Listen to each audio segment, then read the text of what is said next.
মহাভারতের ভীষণ যুদ্ধের পরে পাণ্ডবরা সমস্ত কৌরবদের হত্যা করে জয়ের দোরগোড়ায় পৌঁছে যায়।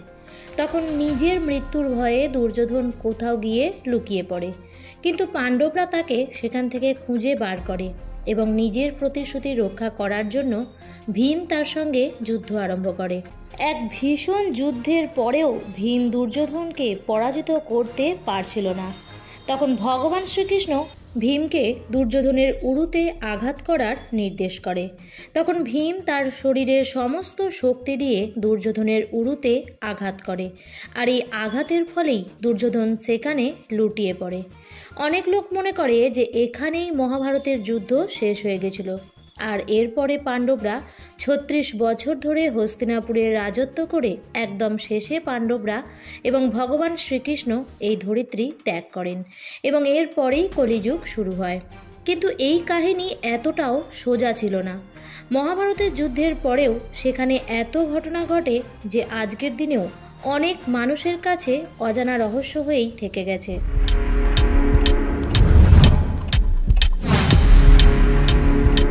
নমস্কার বন্ধুরা, ইন্সপায়ারিং উইথ পিয়ালি চ্যানেলের আরও একটি নতুন পর্বে আপনাদের সকলকে জানাই স্বাগত।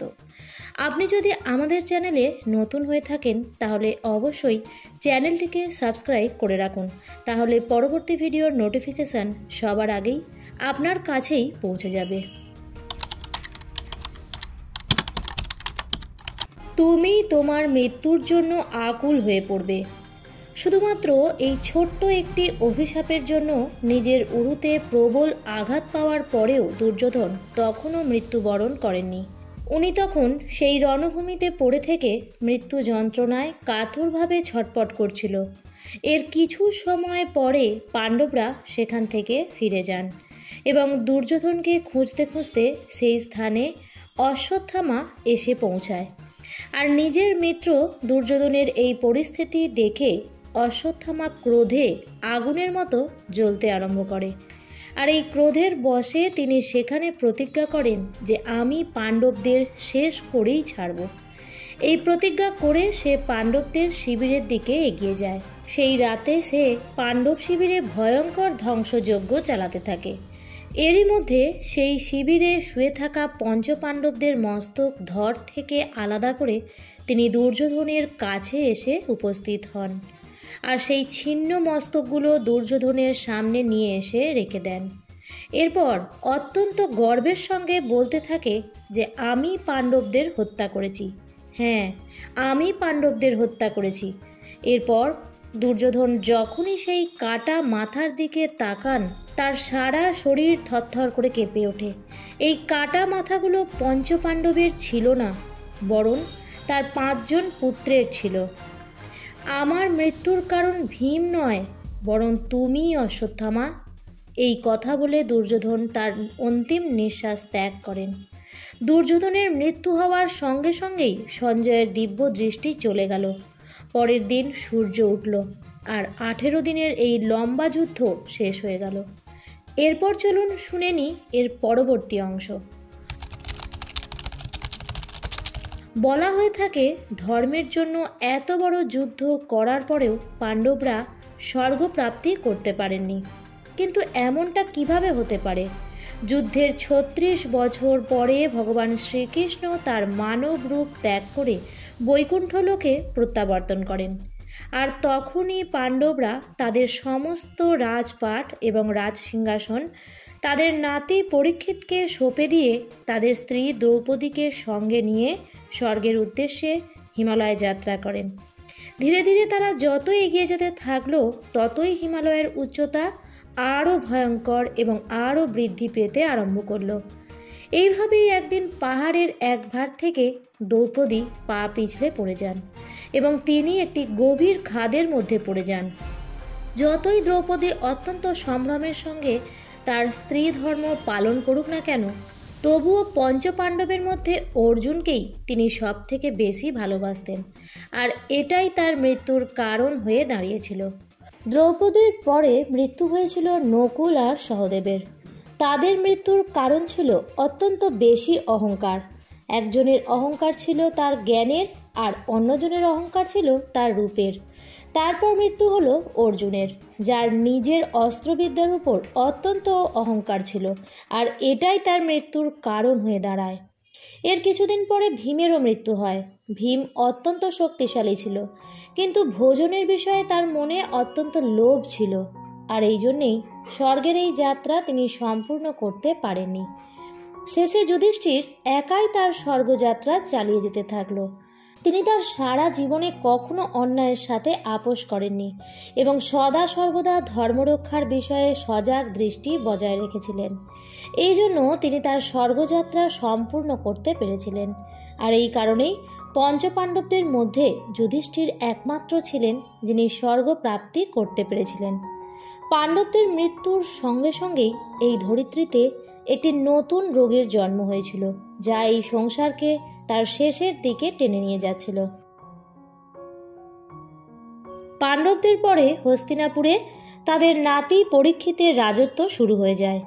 মনে করা হয় ভবিষ্যৎবাণী হয়েছিল যে ভগবান শ্রীকৃষ্ণের অবতার সমাপ্তির পরেই কলিযুগ শুরু হয়ে যাবে, যেখানে কলি নামে এক রাক্ষসের রাজত্ব হবে। কলি অনেক দিন ধরেই এই ধরিত্রীতে এসে এখানে নিজের একটি জায়গা তৈরি করার চেষ্টা করছিল, আর তখনই সে সামনাসামনি হয় রাজা পরীক্ষিতের। পরীক্ষিত একজন মহান রাজা ছিলেন। একবার তিনি তার সেনাদের সঙ্গে প্রজাদের হালচাল জানার জন্য রাস্তায় বের হলেন, আর তখনই তিনি একটি অত্যন্ত ভয়ঙ্কর দৃশ্য দেখলেন। তিনি দেখলেন একজন মানুষ একটি গাভী এবং একটি বলদকে একটি দণ্ড দিয়ে অত্যন্ত নির্দয়ভাবে প্রহার করছে। রাজা পরীক্ষিত আরও দেখলেন যে সেই বলদ তার একটি পায়ের ওপর দাঁড়িয়ে আছে, কারণ তার বাকি তিনটি পা সেই মানুষটি আগে থেকেই ভেঙে দিয়েছে।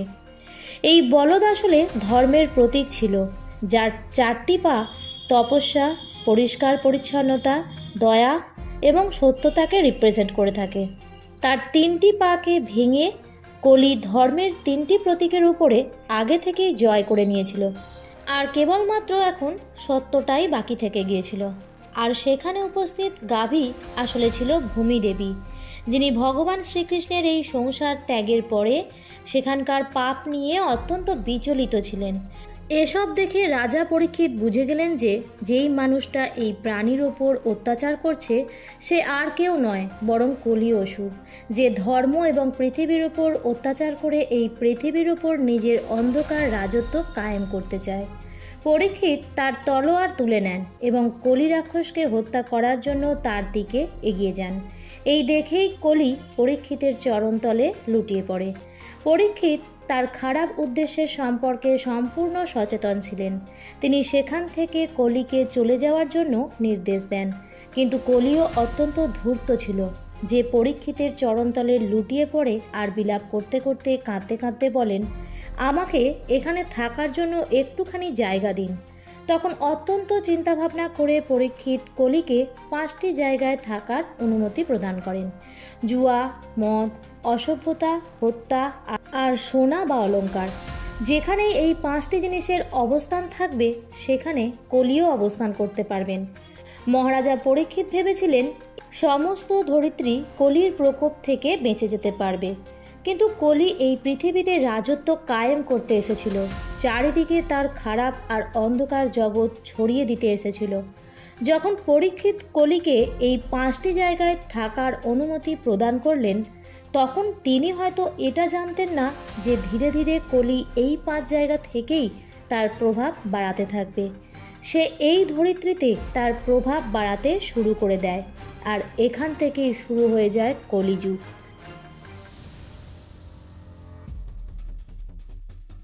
পরীক্ষিত কলিকে সমস্ত সংসারে হাহাকার ছড়ানো থেকে তো আটকে দিয়েছিল, কিন্তু তার মৃত্যুকে আটকাতে পারেনি। এত জ্ঞান এবং শক্তি থাকা সত্ত্বেও রাজা পরীক্ষিতের মৃত্যুর কারণ হয়ে দাঁড়িয়েছিল তার ক্রোধ। একদিন জঙ্গলে ঘুরতে ঘুরতে মহারাজা পরীক্ষিত ঋষি শ্রমিকের আশ্রমে এসে পৌঁছায়। তখন ঋষি শ্রমিক ধ্যানমগ্ন ছিলেন, আর এই কারণে সেখানে উপস্থিত রাজা পরীক্ষিত সম্বন্ধে তার কোনো ধারণাই ছিল না। এই বিষয়টি লক্ষ্য করে মহারাজা পরীক্ষিত ক্রোধের বশে সেখানে পড়ে থাকা একটি মৃত সাপ ধ্যানমগ্ন ঋষি শ্রমিকের গলায় জড়িয়ে দিয়ে চলে যান। কিন্তু মহারাজা পরীক্ষিত এই বিষয়ে একদমই অজ্ঞান ছিলেন যে তার এই ক্রোধের জন্য তাকে অত্যন্ত চরম মূল্য দিতে হবে। এর কিছু সময় পরেই ঋষি শ্রমিকের পুত্র ঋষি শৃঙ্গী সেখানে এসে উপস্থিত হন, আর সেই মৃত সাপকে তার পিতার গলায় ঝুলতে দেখে রাগে আগুনের মতো জ্বলে ওঠে। রাগের মাথায় শৃঙ্গী রাজা পরীক্ষিতকে অভিশাপ দিয়ে বলেন যে আজকে থেকে 7ম দিনের মধ্যেই সাপের কামড়ে রাজা পরীক্ষিতের মৃত্যু হবে। যখন রাজা পরীক্ষিত এই অভিশাপের সম্পর্কে জানতে পারেন তখন তিনি অত্যন্ত দুঃখী হয়ে পড়েন, কিন্তু মুখ থেকে বেরিয়ে যাওয়া অভিশাপ কখনো পাল্টানো সম্ভব নয়। এই জন্য পরীক্ষিত তার ভাগ্যকে মেনে নেন এবং তার পুত্র জন্মেজয়কে হস্তিনাপুরের রাজা বানিয়ে নিজের মৃত্যুর জন্য প্রতীক্ষা করতে থাকেন।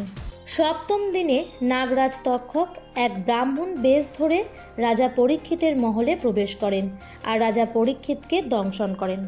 এইভাবে ক্রোধের বশবর্তী হয়ে একটি অভিশাপের কারণে মহারাজা পরীক্ষিতের মৃত্যু হয়ে যায়।